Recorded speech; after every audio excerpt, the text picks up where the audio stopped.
This week on Black Thought, the practitioners discuss Jordan Peele's psychological thriller, Get Out. Xavier Brandon, also known as X. Hey, this is Wamba Johnson. What's up, everybody? This is Tamise, and this is Kingdom Collab. Kingdom Collab. It's a Kingdom Collab.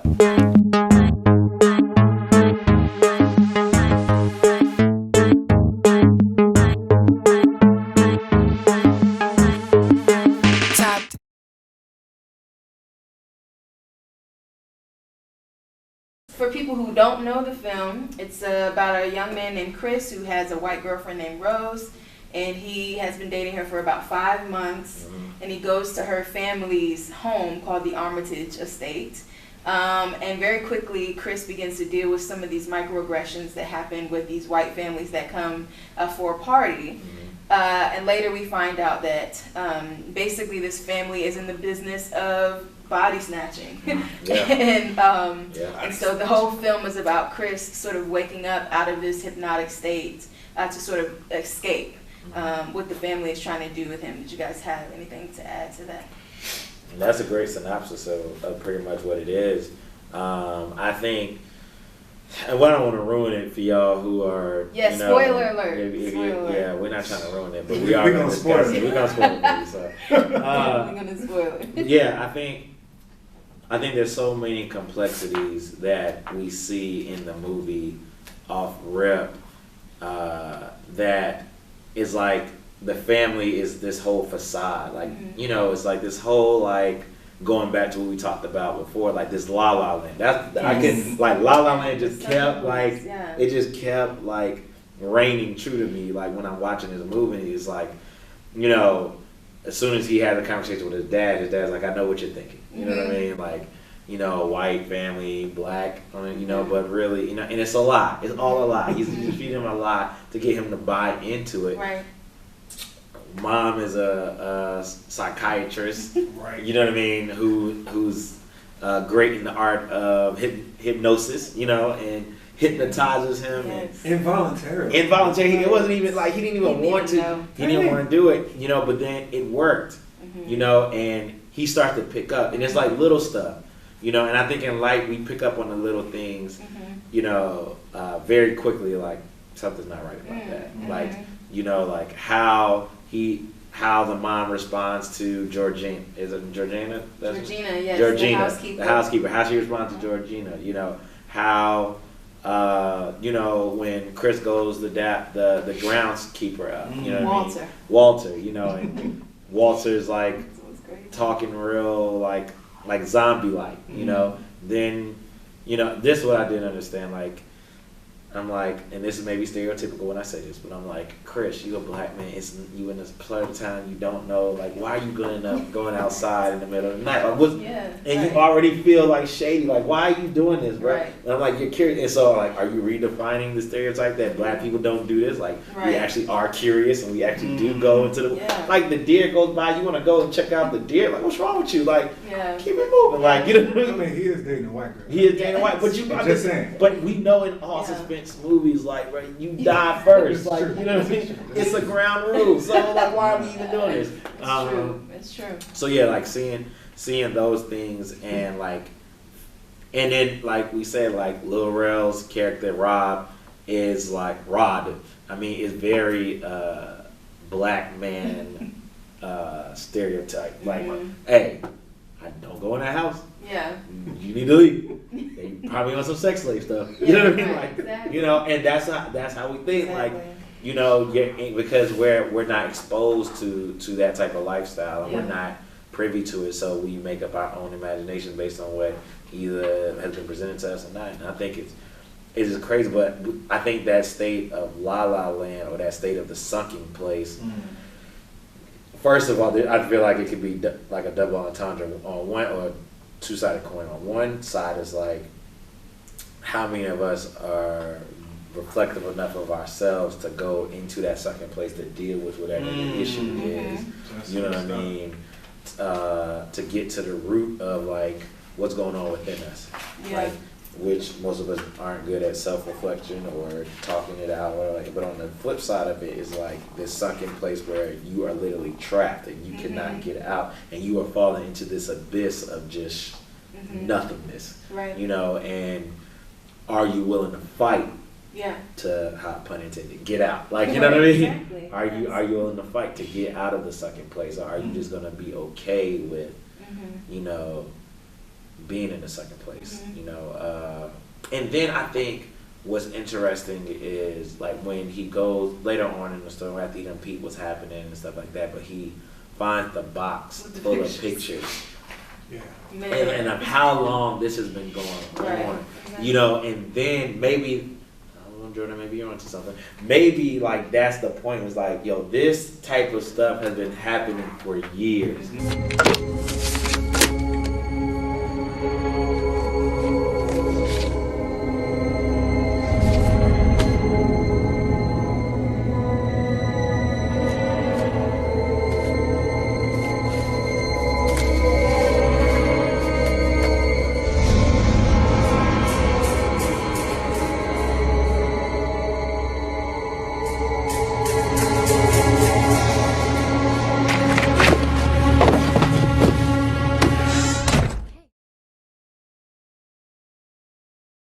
One of the things that I thought he brought up was just how dismissive the police officers were about the phone call that this is going down. Yeah. And like black men are missing. That's right. I forgot all Like that. this has been going down for a while. Like my boy so and so is gone, and my man Chris is up there now. Yeah. They got And some crazy they stuff crack going on. up dying laughing. Yeah. Like, Right? yeah. So in many ways, I was reading one of the articles. Somebody was writing about this and the idea that the family is kind of portrayed as the monster in the movie, and they are.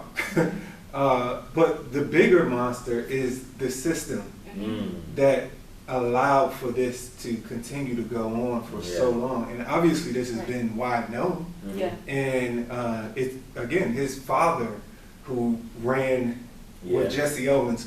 That wasn't a real fact, by the way. Right. Came in second place. It never got over it. So this goes back a long time. Yes. So it has been going on for a while, and the system has been just laughing at the 1 million or more missing black men. Yeah. You know, and it's a joke. Because, you know, hey, either they're shot down in the street by gangs or police officers, or they're in prison. And so you're calling to tell us this? This is a joke. Like, Right. Right. And so the system that allows for that is one of the monsters that I think Jordan Peele was getting at. And one of these authors, I think his name Brian Formo, brought it up in his article, that was maybe one of the points that Jordan Peele was bringing out.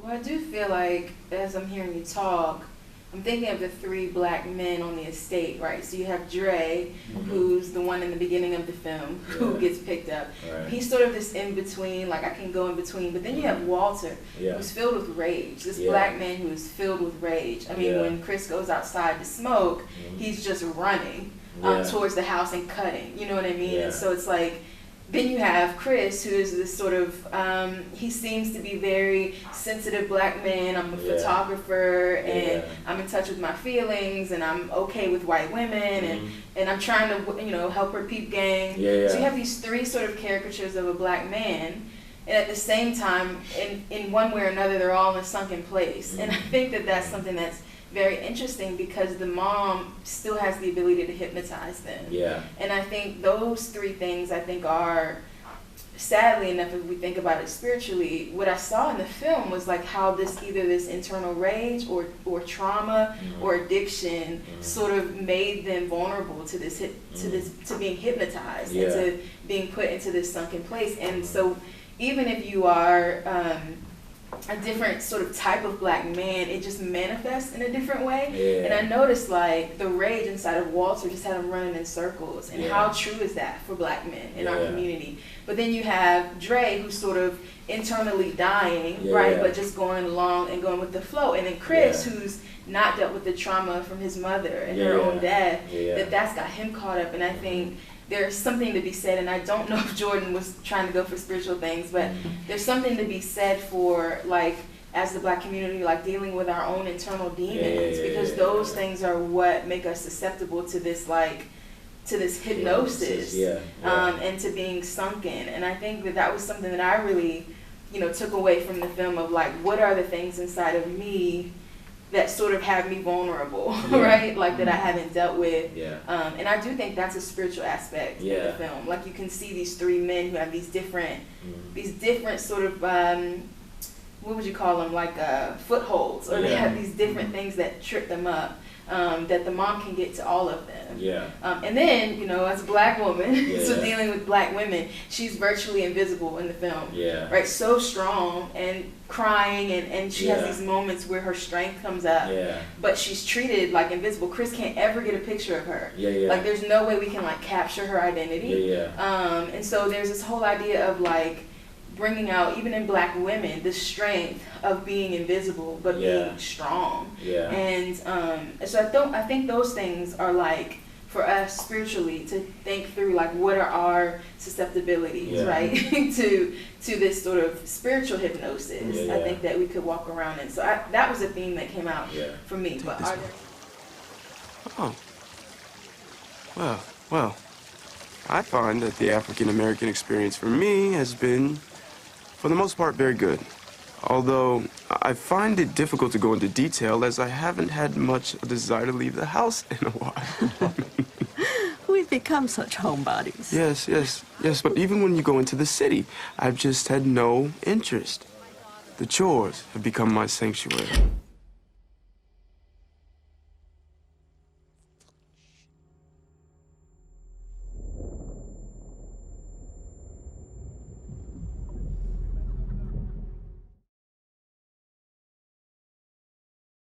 One, to answer your question, the other scenes to jump out is the light. That was a thing that I was the flash of light. You know what I mean? To how do you wake up? You know, and I think that when Chris flashes the light, something in them triggers and reverts them back into who they were originally. Right. You know, sometimes like you need that flash of light to wake you up out of that state of the sunken place to get you like out, like hypnosis. You know, and I think that was pivotal. Georgina, I believe she represents like all of us, whereas we are suppressed from being who we truly are, and have to conform and assimilate to a culture or to a people and be brainwashed and dominated by people or things that don't represent us, don't understand us, don't govern us, and especially in the HBCU context. So here's the thing, HBCU context is a microcosm because it's an anomaly. Like there's nowhere else that is like us, whether it's the AUC or wherever you are in an HBCU. So it's like you're around people and you're around other black people. They may come from different cultures, economic backgrounds, whatever like that. But you're still in a place where you get people who at least can relate to you on a certain type of level, right? You know what I mean? But then because we want to be world ambassadors and we want to be people of culture, of different cultures, then we go to these different institutions of higher learning that aren't predominantly black, or they might be predominantly white, or they might be, state schools, community college, whatever, and you're put back into a system where you're the minority, and so then again, because Eurocentric philosophy and ideology is integrated in this American culture, which is crazy because we left America, we left the British to do our own thing, but that's another topic. What do you mean by we? Well, yeah, oh, you're right. The British left the British to form a new country, and then ended up just making it Britain again. Like I don't understand. But I think that it's difficult for us, whether you're well educated, you're thoughtful, or you're just black in general, to be able to thrive in a country or in a system that does not necessarily reflect your interests or your thoughts, your desires. It isn't built for you. You wasn't in the thought process of it. You know what I mean? And we just see that throughout. And I think that that's what happens.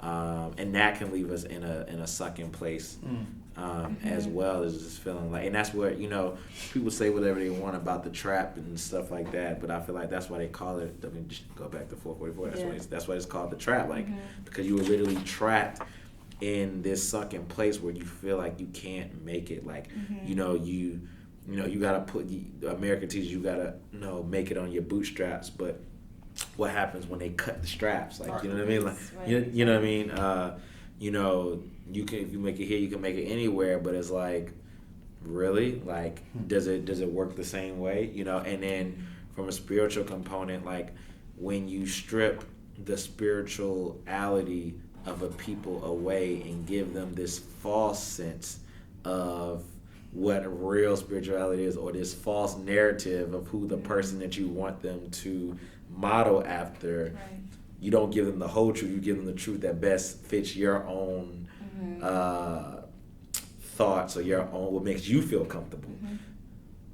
Then what does it really, how does that really play out? Like, how do you expect me as a person from Africa who believed in these different gods or these different things to believe in this white man who's supposed to be my savior, you know, but don't tell me that he's really not white, he's more like Arab, you know, or Middle Eastern, you know, and that actually this religion is really from Africa, and but we have a problem with Africa. Like, you know, there's too much things, and black students deal with that, and they're like, I can't bang with you, and I can't bang with your religion, and I can't bang because it's been whitewashed or it's been Eurified or whatever you want to call it, and it's like, yeah, what it says is that you are a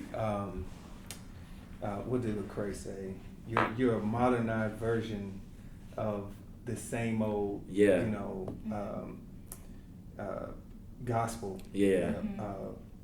White evangelicalism. Yeah. Just a modern version of it. Yeah. And, you know, I think one of the things you bring up is this, the baggage, the hurt, the subjugation,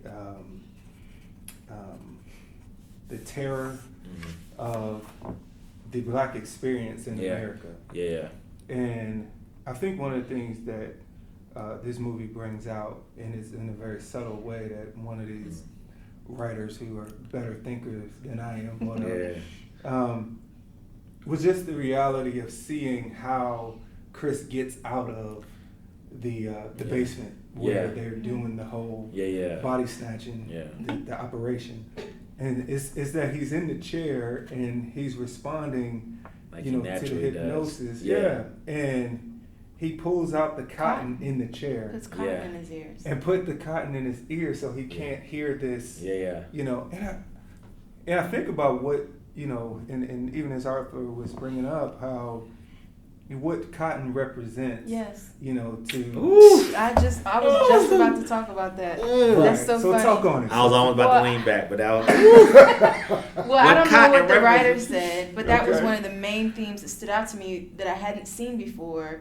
And when I rewatched it, I said, you know what? Like, this reality of his history, like this history of our experience, is what protects us from the hypnosis, right? Like, being aware of your own story. And it protects you from being hypnotized by this false narrative about who you are and what your purpose is. And it's like this old thing that represents this really tragic, horrific lifestyle for our ancestors, what actually saved him in the end.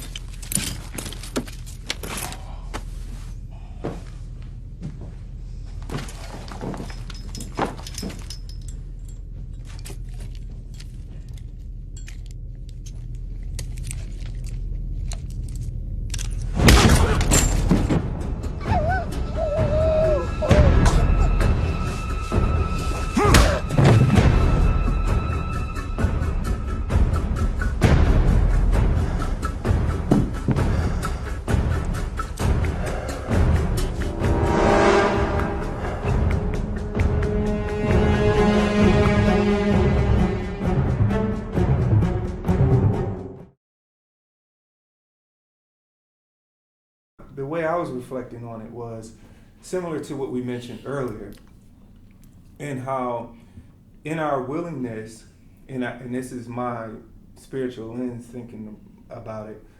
In our willingness to be able to go to those sunken places through a kind of redemptive reflection, in light of the grace of God, I can go to those, places of terror in my life, to those stories that cause me horror in places in my life. I can go there, and that very place, and out of that hurt and out of that brokenness comes the very liberty that allows me to live the fullness of the gospel in Christ Jesus, and it brings me to the fullness of who he created me to be. And I think that part of what we see, or at least in my experience, what I've seen, is that not very many students, and even us as practitioners, have gone or are willing to go to those places of subjugation from our past, exploitation, terror, and even talk about the horrors of slavery that's a part of our collective history, to be able to unearth the deeper truths and the realities of how we reflect the image of God, and how God is glorified in who he created us to be uniquely. And so we don't have to assimilate to the status quo. That we can be uniquely distinguished and reflect the divine image to be able to promote the kingdom and move it forward in the way that he created us, in our DNA. And so I feel like that was one of the points where it was not a stuffing your ears, blocking out the truth, but it was filling your mind with truth. A deeper revelation of your experience, of the collective experience of your people. And I think that is what constantly brings Israel back to Christ in the scriptures, is they walk through history and they say, this is the God that brought you out of slavery. This is the God who redeemed you. And it's like, that's the part I think that in our context, when we think about the parachurch, we think about this blueprint that everybody has put out. We talked earlier about evangelism, 4 spiritual laws, and this is how you share this, diagram and so forth and so on. It's completely missing all of that. Absolutely. And it's bypassing all of it in a transactional form of say this prayer, join this group, become a leader, be the face of our organization. Right. You know what I'm saying? Exactly. So I think that we really short circuit what could be if we were aware of our own history and aware of how God has used, the spirituality of that people, even to draw them to himself more clearly in Christ. I like where Wamba went with the filling our ears with the truth. For me, it's about students sort of taking a step back and seeing where they're sunken, right? And so when I think about the cotton, right, how Chris gets out because of this very, very visceral throwback to slavery, but it gets him out. And I think that there is this sense in which even today the modern justice movements are bereft of spirituality in a lot of ways.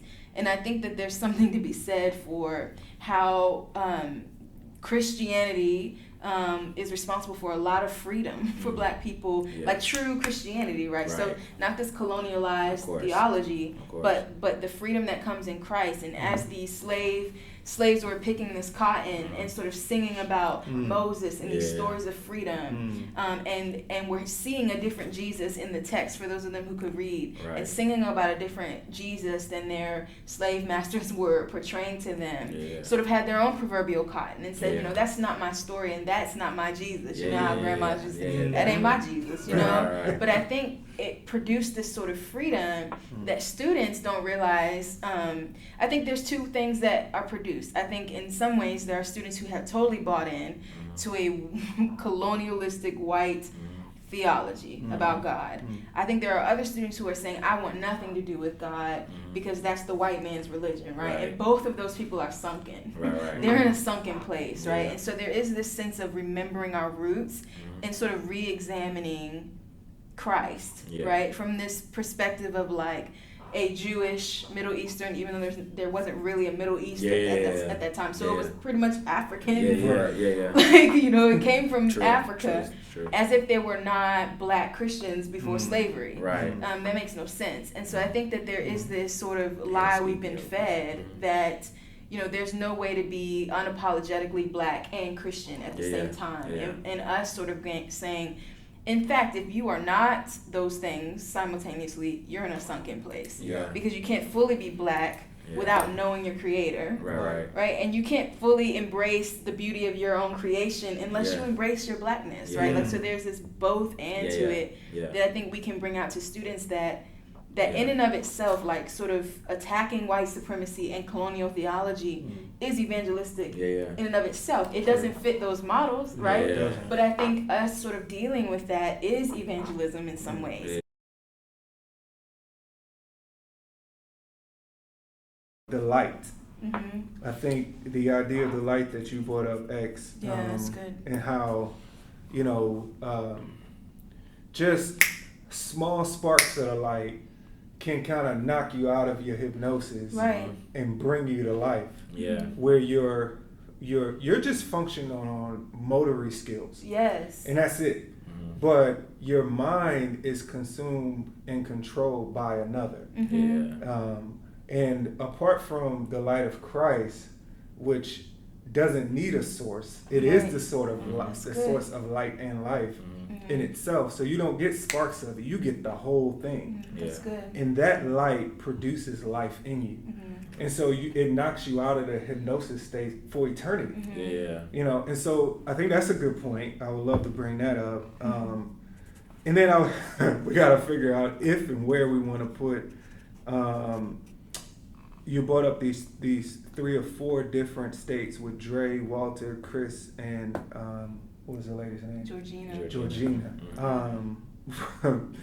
If we watch the movie and if we have time to get to that one, I think that would be a good follow-up for having individual conversations. Like, man, what is the thing that allows you to constantly be brought back under hypnosis? Wow. Okay, so here's what I'm thinking right now. Right, so what the light does for each of those characters.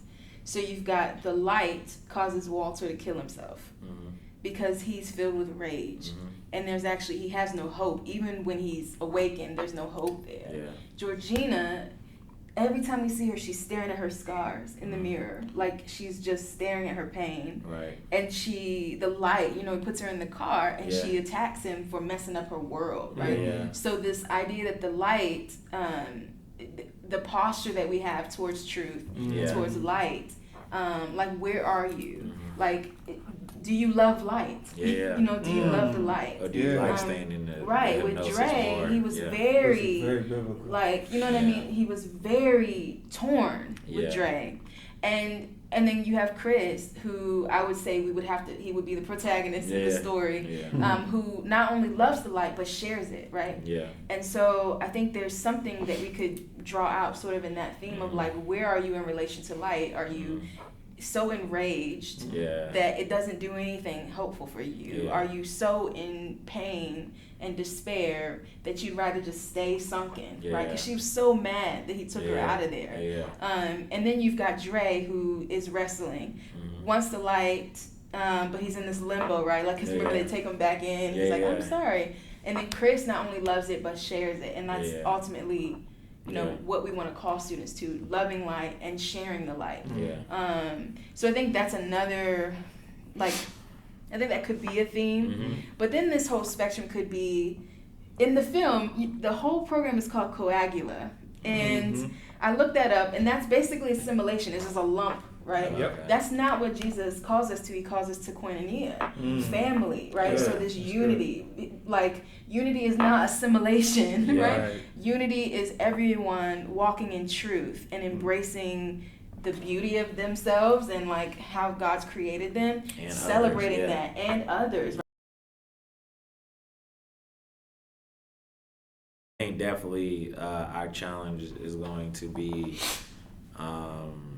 which spectrum or how many spectrums Yes. do we Right. do we pick? Where do you think our students are? I think. So I think because of our particular context, they are if we talk anything about race, it's going to go up. So we're gonna, we want to talk about white supremacy, blah, blah, blah, blah. Yes, let's go at it. You know what I mean? And it's just a popular hot topic. I think what I think hits them most though is the depthness of like. I think we should focus on the sunken place and the light. Okay. Figuring out a question that I feel like we can ask is like, what is your sunken place? Yeah, like which of these characters or something. Yeah, which of these characters, or what is your sunken place, and what puts you in a state of hypnosis? Or what is that? What is the tea? One of the questions I want to know is like, what is the tea for you? What is the what is the bean? What is the spoon for the cup for you? Like, you know what I mean? What puts you in this state of going back? And then, have you had glimpses of light? Like, have you seen the light in light, and what has been your response? Yes. And then we could bring up the characters as here are some responses that have happened in the movie. Then maybe if we were to do activity of them getting up and stuff like that, be like, which one of these characters in their response do you most identify with? Are you Walter, Dre, Georgina, or Chris? So here, I think that's a good one. I think part of where that comes apart is remember Dre, like Walter. We didn't even talk about Rod though, like Rod and what he represents. Rod, yeah, he needs. He's a black He's consciousness. that black. But yeah. But when we talk about especially costumes, like they're still in the state of like trying to figure out their friends and stuff like that. And like how many times did your friend try to tell you something, you just ignore them because you think that you know better. You know what I mean? And they really, no matter how crazy they are, God can use any type of messenger or prophet to speak to you, and you could just disrule the messenger because it's the messenger. Versus like but yeah, I'm sorry. Go ahead. No, yeah, I thought I like how you interpreted their response to the light. The one thing that I think students would pick up on is, and I think in a lot of the reviews it was interpreted different. Like, so Walter wasn't necessarily in rage. Like, remember the grandfather is controlling Walter. And there's this sense in which, like, he goes on these night runs. Because remember, he wanted to know what the black experience was like. Like, to push these gifts and talents to their extent. Yeah. And so he's just running as hard as he can, like, stressing the body out there chopping lumber, just trying to see, like, what does it feel like to have this, power. Yeah. And then, too, with Georgina, like, remember, that's the grandmother, and she was obsessed with the woman's beauty. So that's why she's always in the mirror, always fixing herself. And so you have this sense, and even in the car when she's going off on old boy, like, she's going off because this is the grandmother. Yeah. Like, where are you taking me? Right. Flipping out. Like, you're taking me away from the house. I see what's going on here, and she's flipping out. So, depending on how, like, we can couch it in one way or the other, but I think that we have to be aware, like, they may counter how we're interpreting it. If we're okay with that, cool. But for the sake of our illustration, we're using it in this way. We can do that too. We did that with the album. Jay-Z. But I do think I would clap back to students. And what I would say is, who taught you to over-sexualize or idolize the black body? Where did that come from? Like, and so even if it is the grandmother and the grandfather in these videos or in these bodies, where does that even come from? And that's an indicator. Like, so if you're a student who's obsessed with the power and strength of your body, or if you're a student who's always in the mirror, who taught you to think of yourself that way? Where did that come from? You are in a sunken place. Absolutely.